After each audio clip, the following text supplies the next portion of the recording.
平安，欢迎收听迦南之声1月12日，我是刘应念牧师。我们今天要读的经文记载在约书亚记2章1到7节，闪亮的信心。希伯来书11章31节是我们今天祷告的经文。这样说道，由于信心，妓女喇合不至于跟那些不服从上帝的人一起被杀，因为她友善地接待了探子。我们有没有过这样的经验？就是当人们一片负面的声浪中，总是能够听见有人发现了那唯生盼望呢？这种洞察能力是天生或是可以栽培的呢？今天的经文来到了嫩的儿子约书亚，他从什亭派了2个探子，要让他们到迦南地秘密侦查，特别是来查探耶路撒冷耶利哥城的虚实。他们到了城里，就在妓女喇合家里过夜。那时候呢，这个耶利哥王听说那晚有以色列人来城里来侦查，就差人去对喇合说：在你的屋里的人是来查探国家机密的哦，你要把他们交出来。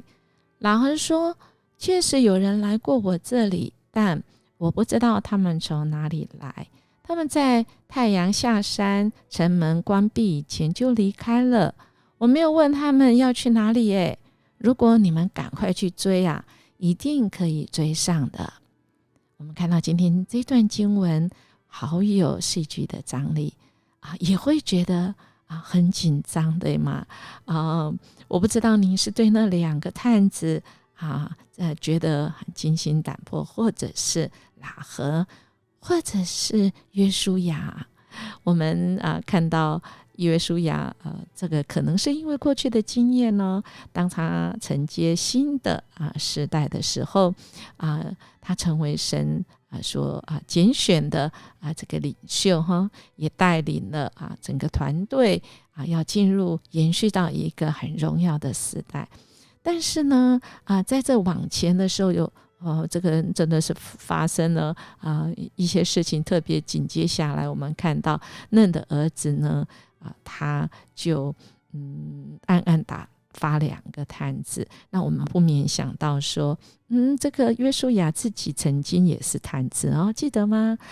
这个他是12个探子在摩西的时代，那10个回来都说不行不行，这个对方太强大了我们像蚱蜢一样不行不行。但是呢约书亚跟迦勒2个人看到的却是用信心的眼光他总是来说我们的神呢因着他的大能大力，我们一定能够得着这神给我们应许的这个地方。就像喇合很妙的，他在这样子的城里竟然能够知道有一位神特别是他什么都没说，只看到这2个探子。我相信这个喇合他看到这2个探子，我们看到经文记载他并没有说什么他就先来把他们2个藏起来以至于当王派人来的时候呢他就先出手救这2个探子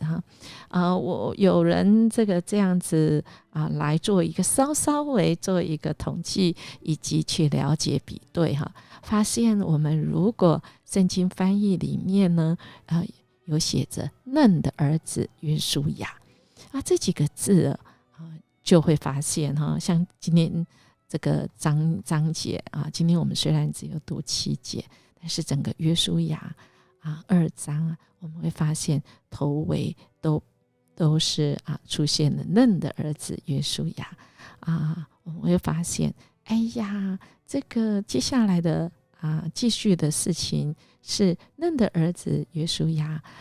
这个软弱的时候因为我们看到他暗暗的打发探子去，但我们却发现这个探子才到而已，到妓女喇合的家，他怎么会去喇合妓女的家？人这么多的地方要去打听这个消息呢？为什么一到马上就传到耶利哥王的耳中呢？这个原因这有趣了哈，这个明明不是暗暗的吗？怎么一下子就被发现了有人说猜测有可能是因为他们的衣服是40年前埃及流行的衣服或者是他们在付钱结账的时候，他们拿出来的这个货币不是这个当时候流行的，所以人家马上就发现他们的这个身份。但是很奇妙的我们的主却是能够在人错误，在人很荒谬以为别人都不知道的情况只有我自己知道其实他们早就已经露出那个所谓的马脚来了但是神主动出击来挽救，透过谁呢？透过妓女喇合。我们会觉得很奇怪，喇合你为什么会有这个信心呢？你从哪里这个信心哪里？为什么我当了基督徒这么久了，或者是我曾经听过神的名这么久了，我都没有这个信心？这个喇合是冒着生命危险。如果我们想到当时候的情况，喇合可以说是叛国是吗？可是他的信心竟然是让他有一条出路，甚至是一条活路。所以我们可以知道喇合应该是此时的生命是挣扎很久在那黑暗中，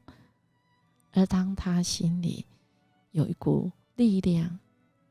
那个力量跟直觉像闪亮的星星一样照亮他黑暗的生命，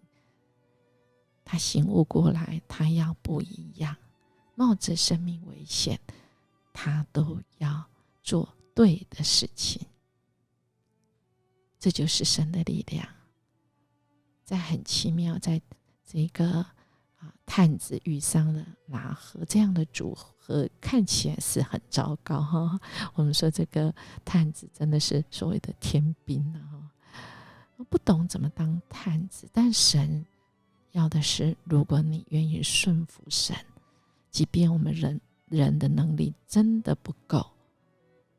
但神呢仍然出手，直接出手来拯救。所以我们的主是我们可以使我们生命在各种情况下给我们出路的主，在极黑暗中那个闪亮的光源。感谢神今天透过喇合再次提醒我们，我们想想我们自己，我们有没有曾经过这种经验？我已经在那最糟的时刻，我怎么会做这么错误的决定？而神竟然出手，主动介入我们的生命，就像主动介入这2个探子，拯救，透过喇合来救赎，因为耶和华是拯救。喇合也是，他只要有机会，他就伸手愿意被救，而且他先讲恩典，没有讲条件。感谢主再次给我们印证，他与我们同在。好不好？我们来想一想，在关键变化时刻，我们如何判断良机或危机呢？我们是依据什么来判断？是凭直觉吗？还是凭着有一股的力量，有一个圣灵来激励我们呢？我们一起来祷告。主，我们谢谢你，就是这一位在我们还在罪中，还在黑暗中，你就是光，你闪亮进我们的生命，使我们依循着光，使我们可以走出黑暗，进入光明。谢谢主，我们这样祈求祷告，奉主耶稣基督的名求，阿们。音乐牧师祝福您今天有一个闪亮的一天，愿我们今天可以荣神益人。我们明天见。